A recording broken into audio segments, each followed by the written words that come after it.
Hello, everybody. My name is Paul Wimbert, Stat Sanitizing, located here in New York. I am a certified odor abatement specialist, as well as a certified odor control technician.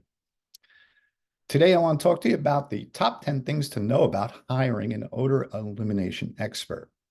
Yes, there are times when odors occur in your household that you can't get rid of. Certain consumer products just don't cut it. You know, the plug-in air fresheners, the spray cans, they more or less mask an odor. They don't actually remove an odor. So there are times when you're going to deal with odors that you just, on a consumer level, are incapable of getting rid of. So you need to hire an odor control abatement specialist. So I'm going to give you the top 10 things to look for. Well, 10. Are they insured? And I'm not talking about just general liability. Do they have general liability, professional liability, errors and omissions, pollution insurance? These are the things that you need to know. You want to make sure that who you've got working in your house is reputable and you're protected. Number 9, how well are they trained?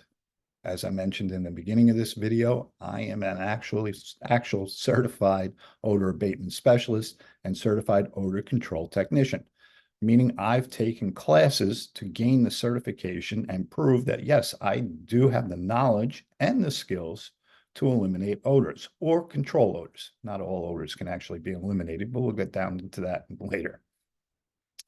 So you want to know how well is the person or persons in your house trained. Unfortunately, today, with the internet, everything is readily accessible. People buy ozone machines. I don't quite understand why they sell ozone machines to people that have not been trained. Ozone does work, but you need to know what you're doing. Ozone can also be deadly. So just because a person walks in with a piece of professional equipment doesn't mean that they've been extensively trained on the process.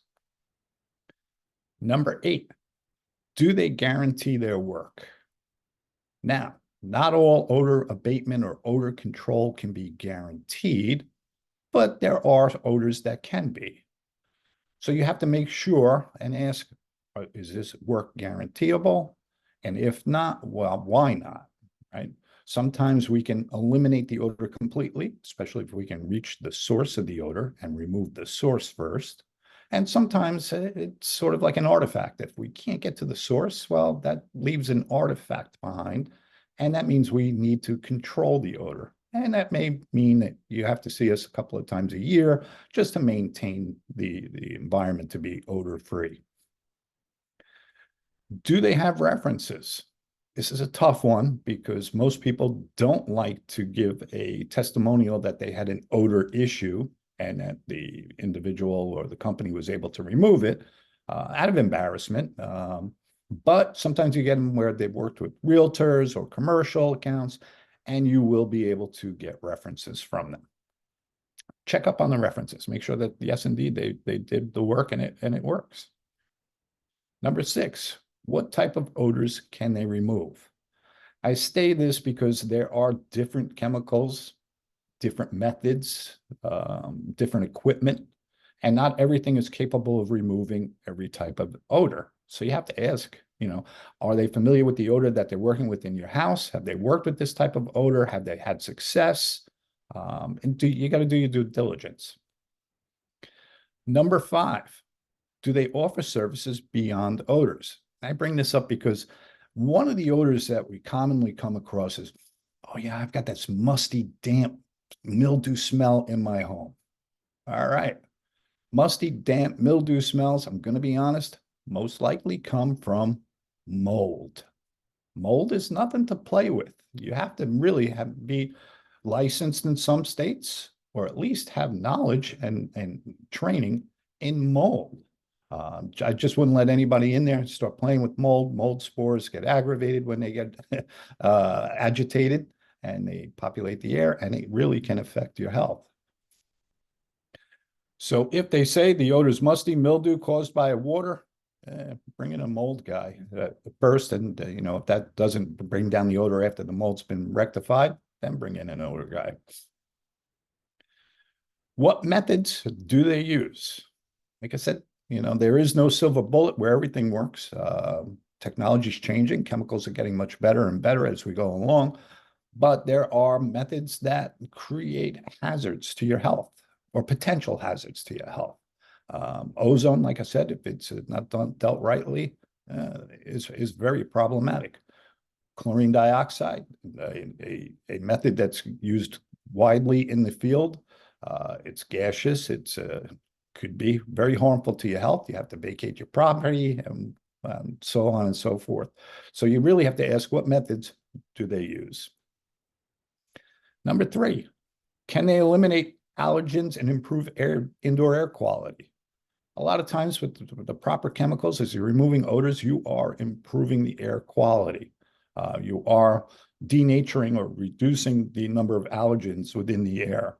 So odor abatement specialists are also indoor air quality specialists. So ask them, do they have any type of certification or training for indoor air quality? Number 2, will you have to vacate your house during the treatment, and for how long? Like I said, the chlorine dioxide is commonly used in the odor abatement world, but you're going to have to vacate your premises for probably up to 12 hours, if not more. And because it reacts with the daylight, it's normally a work that's performed at night. So you're going to have to vacate your house, and you're going to have to get a hotel room for the night. Sometimes the house may require more than one treatment, so you may be out of the house for a couple of days.